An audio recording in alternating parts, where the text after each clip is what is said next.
This is LBC from Global, leading Britain's conversation with Nick Abbott.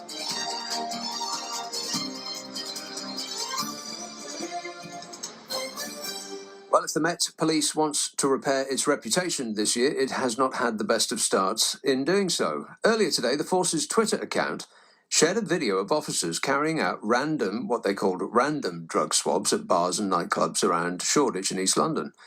It later claimed that the people doing these swabs were doing so voluntarily, and argued that this approach was all about trying to keep people safe. But surely most people, when faced with a police officer who thrusts a drug test in their direction, will at least think twice before refusing to do such a test. A lot of people wouldn't even be aware that they have the legal right to refuse to do such a test if the police officer has not got any hard evidence that they've been using drugs. So who is this actually keeping safe? Isn't this ultimately another front in the pointless war on drugs? Let's talk about this now with Matt Southwell, who is the project manager for the European Network of People Who Use Drugs. Evening, Matt. Hey, Nick, how you doing? Good, thanks. It's on the face of it, what the Met Police are saying is they're just trying to keep people safe. What do you think about that? I think the Met are choosing the wrong type of drug checking. I mean, what we've seen is that where we offer drug checking in spaces where people are using illicit substances, it can really drive down drug-related incidents because drug checking helps people understand what drugs they're taking.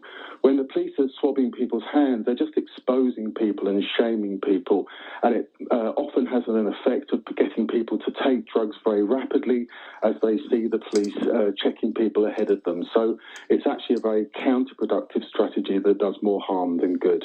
Yeah, what you're talking about is if somebody has a pill or something like that and they want to be sure of its contents before they take it, then they'll take it to the desk, and these things have been set up in various places before, in festivals and so on, and there'll be a small amount taken, and if it's safe, they'll give it back, and if it's rat poison, they'll take it away. But that's not what's happening here, is it? It was actually the police insisting, I mean, they said it's random and it was voluntary and so on, but not really. They were set up outside a few clubs and insisted that to get in the club, you had to be tested to see if you'd taken drugs. Yeah. And basically what it's doing is it's exposing you and shaming you rather than educating people. And it creates a barrier between police and young people. We've seen lots of concern about the safety of young women in the nighttime economy. The last thing we need to be doing is fracturing the relationship between young people out on a night out and the police. We want people to be able to turn to the police when they're in trouble. This type of initiative just drives a wedge between the police and young people who need their support. And it does seem likely that if you're queuing to get into a club and you see that 30 people ahead of you are being swabbed or searched, in fact, for drugs, then whatever you've got on you, you're just going to neck it straight away, regardless of its quantity, in order to evade that test. So it's quite likely that it's going to make the situation more dangerous, not less. Yeah, that's absolutely right, Nick. I mean, I remember talking to Dutch police at a nighttime economy conference, and the police said, look, the problem that they had was that they stood on the door of Dutch nightclubs to play a public safety role. And they said when they saw British young people coming into the club, they panicked, thinking the police were there to search them and give them a hard time. So they swallowed the pills, and the Dutch police were saying, no, please tell your peers that actually we're here to help. And that's the relationship we should have with the British police. We shouldn't be in this conflicted situation where the police are using drugs as a way of socially controlling young people. We should be actually turning to the police to help young people and look after them on a night out.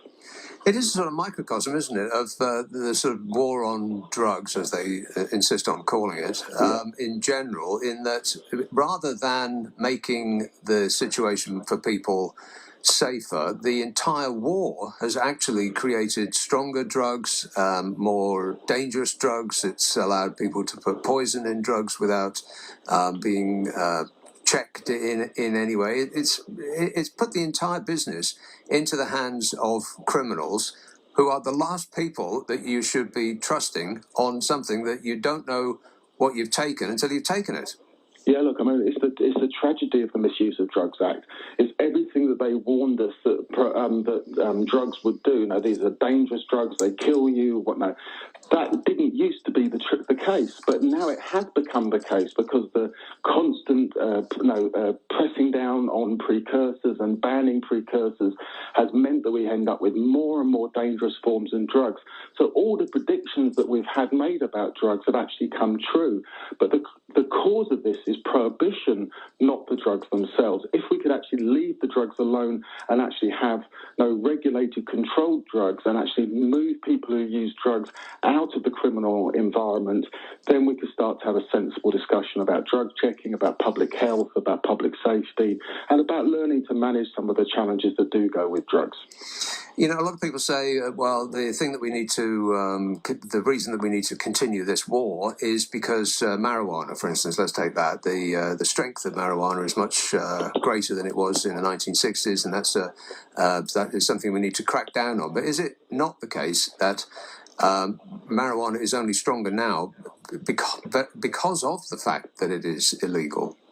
Yeah, look, if you ask organised crime to manage drugs for us and to manage quality control, we end up with terrible aberrations like heroin being cut with fentanyl, like cannabis that is designed to have no strength, enhanced psychotic properties. But actually, when you allow drugs to be managed by people who actually are part of that culture, who are committed to using those drugs themselves, who are focused on public health and well-being and enjoyment, that creates a whole different type of dialogue. And we want to be buying drugs from the equivalent of organic butchers, not from off the back of a lorry, behind in a dodgy car park, which is where we currently are. Is this country going in the opposite direction to, say, the rest of Europe? Yeah, look, it's really disappointing. I'm working for the European Network of People Who Use Drugs. I sit in the processes at the European Union and really watching the European Union in many cases now going in a very, very different direction on drugs. No, it's not easy to reform our drug policies. It's not a simple solution, but I think we're seeing people making very, very pragmatic, sensible steps. And the UK, we've just been lost for the last 15 years. We used to be one of the leaders on drugs policy and practice, and for the last 15 years, we just ended up in this fantasy world where we pretend one thing is another, and we absolutely implement devastating policies that have led to surging drug-related deaths and maximising the harms caused by drugs. Do you think it's just essentially winning a cheap political point with the supporters of the regime, in that the people that vote for the Conservative Party, for instance, tend to be older. They would have had less experience with drugs as they grew up, and they think of somebody who takes drugs as an addict, somebody who is shivering in a damp alley, desperate for their next fix, rather than a lawyer or a doctor or a policeman or an MP, or just somebody who might dabble at the weekend as they would have a martini and just gets on with their lives, without impediment. They still sort of put it between a kind of a them and us mentality, which plays into the Conservative Party's supporters, and so it's not going to change until the Conservative Party supporters change, is it? No, look, we are in this ridiculous situation where the leadership of the Conservative Party absolutely understand that we need to reform our drug laws.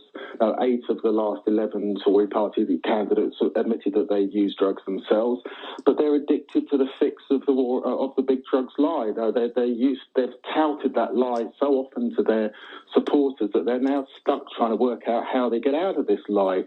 But the lie also serves a purpose. The lie is about social control and racial suppression, and I think that's one of the things we've got to really start to challenge the Conservative Party around and say, you're not just addicted to the big drugs lie, you're also addicted to social control and racial injustice, and it's about time progressive parties embraced positive drug law reform as a really progressive social agenda.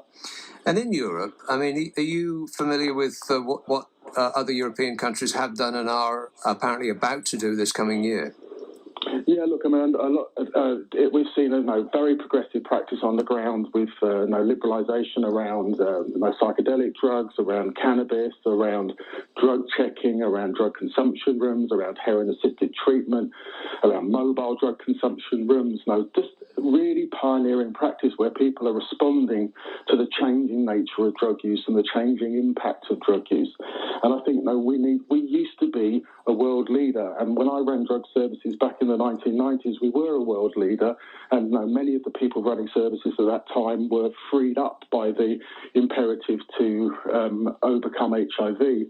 But since then, politicians have got involved and have distorted our system, and we need to get it back under the control of professionals guiding policy and practice towards something more strategic and sensible, guided by the science. And the policy is, of course, directed at younger people. As a young person going out in the town, would you think what is the government policy on the drug of choice for the evening? Is it A or Class B or Class C, and make a decision on that basis? Or are you more likely to completely ignore everything that they say because you just don't trust them?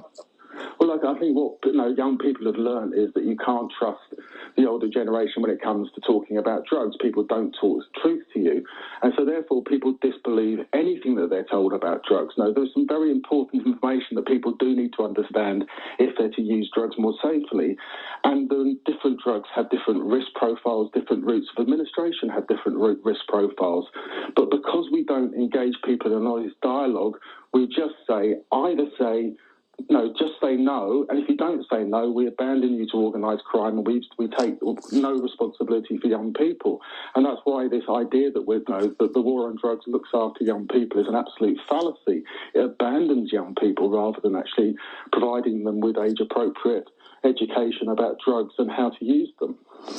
People might think that, there's some evidence that the police aren't really interested in, let's say, marijuana. I mean, that's the most popular drug outside of alcohol and tobacco, that it's been legalised by, any other name. But are people still going to jail for possession? Yes, I mean, look, we're seeing, drugs can still have a devastating impact. We see drugs charges can still have a devastating impact on people's lives. You can be someone coming out of university, you get a caution, that stops you getting the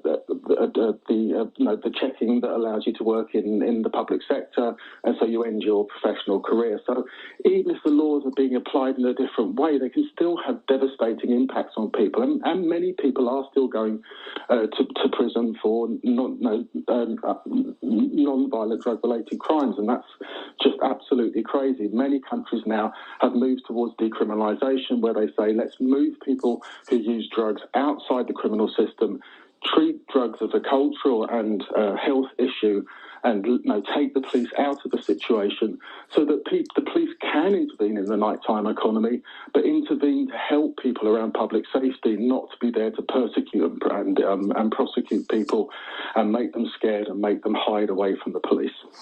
Now, people might think that if you legalise drugs, then more people are going to take drugs and the crime rate will naturally go up. What's been the experience with countries that have already gone down this path?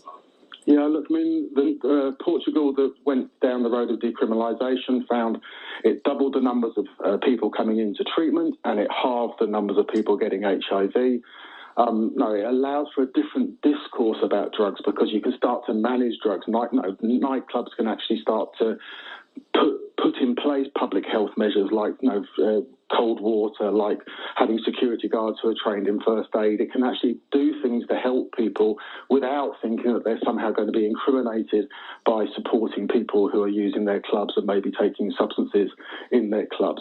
That's the real shift, is it allows a different type of discourse, and it takes the fear out of that situation. Now, that process of going out on a night out and taking drugs, constantly looking over your shoulder, constantly being fearful, constantly risking exposure, that is not the basis to help young people have a safe and secure night out, particularly with this pattern of drug spiking that we've seen going on in some club settings. All right, thanks, Matt. That's Matt Southwell, who is the project manager for the European Network of People Who Use Drugs. So how does this sit with you, then? It seems an extraordinary development, really. I guess it's nothing new. It's Priti Patel's tough guy stance on the war on drugs is being revivified, because if at first you don't succeed, keep doing the same thing over and over, because that will work. Kind of depressing, really, that we're still plugging away at this, that they think that, that this is what the public want. They can't possibly still think that they're going to win this comical war on drugs, that they're prosecuting it because that's what they think you want. Well, do you? 0345 6060 973 Nick Abbott, LBC. This is LBC.